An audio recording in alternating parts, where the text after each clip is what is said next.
Hey guys, welcome back to my channel. आज हम बात करने वाले हैं एक साउथ कोरियन हॉरर फिल्म के बारे में जिसका नाम है Muoi the legend of a portrait. इस फिल्म को डायरेक्ट किया था टाइक्यू किम ने। ये स्टोरी स्टार्ट होती है एक कर्स पोर्ट्रेट से और एक यूनी नाम की लड़की से जो एक राइटर है। अपनी नेक्स्ट बुक के लिए वो इसी लेजेंड को एक्सप्लोर करने का सोचती है। उसकी एक फ्रेंड ने उसे इस स्टोरी के बारे में बताया था जिसका नाम सुयुन है और वो वियतनाम में रहती है और वही उसकी अब आके मदद भी करने वाली है। तो अब बात करते हैं मूवी स्टार्टिंग की। मूवी स्टार्ट होते ही हम एक लेडी को देखते हैं जो एक साय से भाग रही होती है और मिरर में भी उसे अपनी जगह वो साया नज़र आता है और चीखने की आवाज़ों के साथ ये सीन यही खत्म हो जाता है। नेक्स्ट सीन में हम मेन कैरेक्टर सुयुन से मिलते हैं जो कोरिया में रहती है। उसने लास्ट बुक 3 साल पहले लिखी थी और तब से उसे कोई कंटेंट ही नहीं समझ आ रहा है।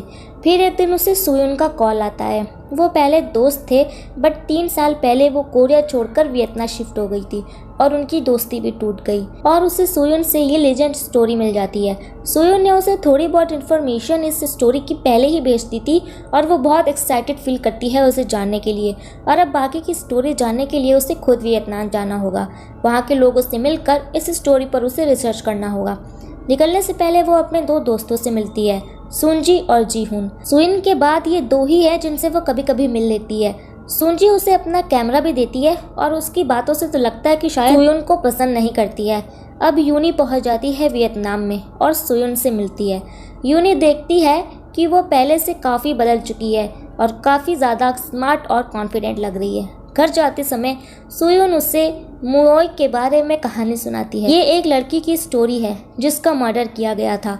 मरने के बाद वो एक बैड स्पिरिट में बदल गई और दोषियों को सज़ा देने लगी। गांव में लोगों ने उसकी स्पिरिट को एक पेंटिंग में बंद कर दिया जो उसी की एक पोर्ट्रेट है और इस कर्स पोर्ट्रेट को एक सीक्रेट जगह में बंद कर दिया। ये बात 100 साल पहले की है, मगर कुछ साल पहले किसी ने इस तस्वीर को फिर से बाहर निकाल दिया और ये कर्स फिर से शुरू हो गया। सुयुन एक प्रोफेसर किम के लिए ट्रांसलेटर का काम करती थी। उन्हें उन सब कर्स लीजन के बारे में बहुत नॉलेज था और उनसे ही सुयुन को मुओई के बारे में पता चला था। वियतनाम में लोगों के बीच इस कर्स को लेकर बहुत कन्फ्यूजन है। कोई कहता है कि जो अपनी फ्रेंड या अपने लव को बिट्रे करेगा ये कर्स उसी को लगेगा, पर उसे जगाने के लिए भी तो कुछ ना कुछ करना ही पड़ता होगा। इस पर इसके अलावा शाप काम कैसे करता है, विक्टिम के साथ क्या क्या होता है, ये सब सुयुन को नहीं पता। जो कहती है कि उसे सिर्फ इतना ही पता है कि इस शाप को पूर्णिमा के दिन लगाया जाता है और अगले 15 दिनों तक इसका असर रहता है। अभी भी गांव में जो बड़े बूढ़े लोग रहते हैं वो मानते हैं कि ये शाप बहुत खतरनाक है और इसका अंजाम बहुत ही बुरा होगा। अब सुयुन यूनी को उसका घर दिखाने ले जाती है। यूनी को पता चलता है कि मुओई लो कास्ट से बिलोंग करती थी और सब उससे बहुत दूर दूर रहा करते थे। एक दिन गांव में एक आर्टिस्ट आया, नुयेन, जो बहुत ही अच्छा पोर्ट्रेट बनाया करता था और इस प्रोसेस में दोनों एक दूसरे को पसंद करने लगे and finally they both fail in love. उन लोगों ने कुछ दिन एक दूसरे के साथ बिताए, मगर नुयेन तो सिर्फ यहाँ पर मेहमान था। उसे वापस अपनी फियांसे के पास लौटना था। जाने से पहले वो मुओई को अपनी अंगूठी निशानी के तौर पर दे जाता है और जब उसकी फियांसे को ये बात पता चलती है तो वो कुछ लोगों के साथ उसके घर जाकर मुओई के फेस को एसिड से जला देती है और उसे मरने की हालत में अकेले छोड़ देती है। इन सब के बाद नुयेन, जिसे कुछ भी नहीं पता था, वो मुओई से मिलने आया, लेकिन मुओई उसे अपना ख़राब चेहरा दिखा नहीं पाई और तब नुयेन को लगा कि मुओई उसे भूल चुकी है और फिर उसने अपने फियांसे से शादी कर ली। और जब मुओई को यह सब पता लगा तो उसने अपने रिवेंज लेने की सोच कर सुसाइड कर ली और वो पूर्णिमा की रात थी। यूनी को घर अच्छे से देखना था और फोटोज़ भी क्लिक करनी थी। यूनी को उस घर के एक कोने में एक पोर्ट्रेट मिलती है जिसे वो अपने कैमरे में कैद कर लेती है। अब वो लोग घर लौट जाते हैं। घर पर सुयुन उसको उसके जो भी पास डॉक्यूमेंट्स थे वो सब दे देती है और खुद एक रूम में चली जाती है पेंटिंग करने के लिए। किसी को नहीं पता कि वो क्या पेंट करती रहती है सारा दिन और ना ही वो किसी को उस रूम में जाने देती है। नेक्स्ट डे वो लोग प्रोफेसर किम के कॉलेज में जाते हैं, लेकिन वो तो कोरिया वापस लौट चुके हैं। उनसे मिलना तो पॉसिबल नहीं है, लेकिन उस कॉलेज में शायद कोई डॉक्यूमेंट उसे मिल जाए ये सोचकर वो लोग कॉलेज में किम के रूम में पहुंचते हैं, जहां उसे किम की एक बुक मिलती है जो उसके बहुत काम आ सकती है। उससे उसे पता चलता है कि वर्ल्ड वॉर 2 के टाइम उस कर्स पिक्चर को जिस मंदिर में छुपाया गया था वहाँ एक सोल्जर ने हमला कर दिया था और वहाँ मौजूद मॉन्क्स को मारकर उस पोर्ट्रेट को बाहर निकाला। उस पोर्ट्रेट के सीने पर एक पिन चुभाकर उस कर्स को भी सील किया गया था, मगर उस सोल्जर ने उस पिन को भी हटा दिया था और मुई की आत्मा फिर से फ्री हो गई। उसके बाद वो पिक्चर कहाँ गई किसी को नहीं पता। जब यूनी कहती है कि उसने मोए के घर में वो पोर्ट्रेट देखी थी तो सुयुन भरोसा ही नहीं करती कि यह पॉसिबल ही नहीं है, और अब यूनी के कैमरे से भी वो फ़ोटो गायब हो चुकी थी।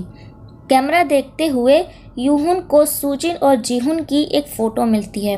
वो पहले जीहुन से प्यार करती थी और शायद अब भी करती है, इसलिए बहुत दुखी हो जाती है।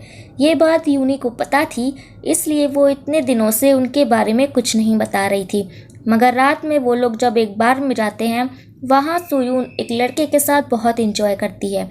उसे देखकर यूनी को लगता है कि उसने कोरिया में अपने दोस्तों से सुयुन के बारे में जो कुछ भी सुना था वो सच है। ये एक कैरेक्टरलेस लड़की है और वो गुस्से में उसे बहुत बुरा भला कह देती है। लेकिन सुयुन हमेशा से एक अच्छी दोस्त रही है। यूनी ही है जो उसके बारे में गलत सोचती है। इस घर में आने के बाद से यूनी को नाइट्समेयर आने लगते हैं। उसके साथ कुछ एबनॉर्मल सा होने लगता है। उसे स्पिरिट दिखती है। कभी वो एक लड़की को देखती है जिसका चेहरा जला हुआ है, और कभी वो सुयुन को देखती है जो एसिड की बोतल लेकर उसे जलाने आ रही है। अब यूनी को ये तो पता चल चुका था कि इस कर्ज से कोई भी अपना रिवेंज ले सकता है। कोई अगर मुई को बुलाता है तो वो ज़रूर आएगी, मगर उसके लिए भी तो उसे किसी इंसानी शरीर की ज़रूरत पड़ेगी। आगे यूनी को पता चलता है कि सुयुन ने उसे आधा ही सच बताया है मुई के बारे में। प्रोफेसर किम ने सुयुन को नहीं, बल्कि सुयुन ने प्रोफेसर किम को बताया था। उससे पहले सुयुन खुद ही इन्वेस्टिगेशन कर रही थी। वो इतना ज़्यादा स्ट्रेस्ड हो गई थी कि बीमार पड़ गई थी और बहुत वीक हो चुकी थी। उसके बाद जब उसने प्रोफेसर किम को इन्वॉल्व किया, तब जाकर सुयुन भी रिकवर करने लगी। यूनी घर वापस जाती है और सोचती है कि इतनी छोटी सी बात के लिए सुयुन ने झूठ क्यों कहा। यूनी सुयुन से बात करने उसके रूम में जाती है। वो वहाँ नहीं दिखती है। कोई लड़की पर्दे के पीछे बैठकर गुनगुना रही होती है। वो उसके पैर देखती है कि यह लड़की तो सुयुन नहीं लग रही है। वो उसका चेहरा देखने की कोशिश करती है, तभी पीछे से सुयुन आ जाती है और वो लड़की भी गायब हो जाती है। फिर रात में यूनी के साथ फिर से एबनॉर्मल चीज़ें होने लगती हैं, उसको कुछ साया नज़र आने लगता है। अब यूनी समझ चुकी थी कि उसके साथ कुछ तो एबनॉर्मल हो रहा है। नेक्स्ट डे यूनी प्रोफेसर किम के घर जाती है, क्योंकि वो बिलीव ही नहीं करती है कि वो वापस जा चुके हैं, क्योंकि उनका पासपोर्ट अभी भी वहीं पर है उनके ऑफिस में। प्रोफेसर किम के रूम से यूनी को एक टेप मिलता है। उसमें भी वो विक्टिम जो कुछ भी कह रही थी वो सब चीज़ें यूनी के साथ घट रही थी। यूनी सुयुन से बात करने के लिए घर जाती है, लेकिन सुयुन उसे घर पर नहीं मिलती। यूनी फिर उसके उसी पेंटिंग वाले रूम में जाती है और उसे कुछ पेंटिंग्स दिखाई देती हैं। वो सब की सब नेगेटिविटी से भरी हुई थी। अंदर उसे एक पेंटिंग और दिखाई देती है जो मोई की थी, लेकिन वो देखने में तो सुयुन जैसी लग रही थी। वहाँ पर उसे एक बुक मिलती है जिसे सुयुन ने अच्छी तरह से स्टडी किया होता है और कुछ लाइंस को मार्क भी किया होता है। उसे देखकर यूनी बिल्कुल शॉक रह जाती है, क्योंकि ये बुक उसने सुयुन के बारे में ही लिखी थी। सब गलत बातें बिना किसी सच के जो मन में आया वो सब उस बुक में लिखती गई। सुयुन अब वहाँ खुद आ चुकी होती है। वो कहती है कि ये कहानी तो उसके ऊपर ही लिखी गई है, छोट मोट ही सही, लाओ मैं तुम्हारी कुछ मदद कर दूँ। असल में तो वो उसे कहानी के बारे में बताकर यहाँ लाना चाहती थी, इससे वो उस पर कर्ज लगा सके।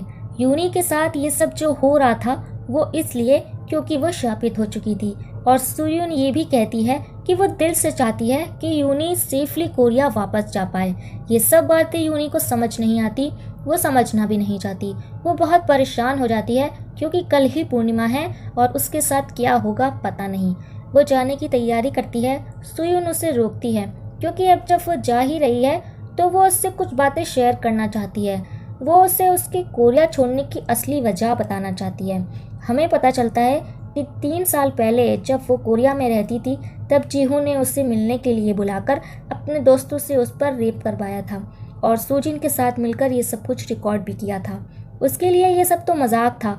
सुजिन सुयुन को ये सिखाना चाहती थी कि दूसरों के बीएफ पर नज़र नहीं डालनी चाहिए, मगर इतनी छोटी सी बात के लिए उन्होंने इतना ज़्यादा गलत और घटिया काम किया सुयुन के साथ। इस हादसे के बाद सुयुन ने कोरिया छोड़कर यहाँ चली आई और अपनी नई जिंदगी शुरू की। यूनी को बहुत गिल्टी फील होता है। कि उसने उसके बारे में कितना गलत सोचा। सोयोन उसे अपनी रिंग देती है और उसे एक टेम्पल के बारे में बताती है जहां उसे उस कर्स के बारे में सब कुछ पता चलेगा। अगले दिन यूनी देखती है कि सोयोन की हालत बहुत खराब है। ये शाप शायद उसी पर असर कर रहा है। उसे सोयोन को बचाना ही होगा। वो उस टेम्पल में जाती है, वहाँ के मॉन्क से मिलती है। उसे पता चलता है कि सोयोन अब मोई बन चुकी है। उसे रोकने का बस एक ही तरीका है, वो पिन जिससे पहले भी उसे रोका गया था। उसे उसी पिन से सोयोन को मारना होगा। यूनी सोयोन को देखने घर जाती है और वो उसे कहीं नहीं मिलती। वो देखती है कि उसके रूम का वॉलपेपर कुछ दिनों से खिसकते जा रहा था। अब वो उसे फाइनली रिमूव कर देती है और देखती है दरवाज़ा खोलते ही उसके ऊपर एक लाश आ जाती है। ये लाश प्रोफेसर किम की थी। यूनी को उनके पॉकेट में एक फोटो भी मिलता है जो उस सोल्जर की थी जो अपने घर के सामने खड़ा था, और वो वही सोल्जर था जिसने मोई के पोर्ट्रेट को रिलीज किया था, और वो घर यही था सोयोन का। उसे अंदर से एक आवाज़ सुनाई देती है जहां एक हिडन वे में उससे प्रोफेसर किम का टेप रिकॉर्डर मिलता है जो कहता है कि जो कोई भी मोई को जगाता है उसे भी मरना पड़ता है। प्रोफेसर किम को उसे बुलाने का तरीका तो पता था मगर उसे शांत करने का नहीं। इस रिकॉर्डिंग में एक मंत्र चलने लगता है। उसी हिडन वे में उससे मोई का पोर्ट्रेट भी मिल जाता है।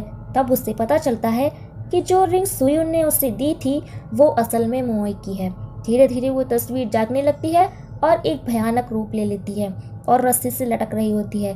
यूनी भागने की बहुत कोशिश करती है मगर सोयोन ने वहाँ ग्लू लगाया हुआ था जिससे वो भाग नहीं पाती है। फिर अचानक सोयोन उसके सामने आ जाती है और मोई की आत्मा गायब हो जाती है और यूनी सोयोन को उसी पिन से मार देती है। उसे लगा था कि ये शाप शायद यहीं रुक जाएगा, लेकिन सोयोन ने ये सब जानबूझकर किया और उसे खुद को मारने दिया, क्योंकि इस शाप को लगाने के लिए उसे अपने आप को मारना ही पड़ता, क्योंकि सोयोन को यूनी से अभी बहुत कुछ करवाना था। और अब हम देखते हैं कि यूनी पोजेस्ड हो जाती है और इसके बाद यूनी कोरिया वापस जाती है। तब हमें सोयोन के असली मकसद के बारे में पता चलता है। उसका मकसद था जीहुन और सुजिन को मारना और यूनी को तड़पाना। यूनी उन्हें मिलने बुलाती है और मोई की आत्मा उन्हें मार डालती है और सोयोन का बदला पूरा हो जाता है। सो गाइस, अगर आपको ये वीडियो पसंद आई हो तो प्लीज़ मेरे चैनल को लाइक करें और सब्सक्राइब करें।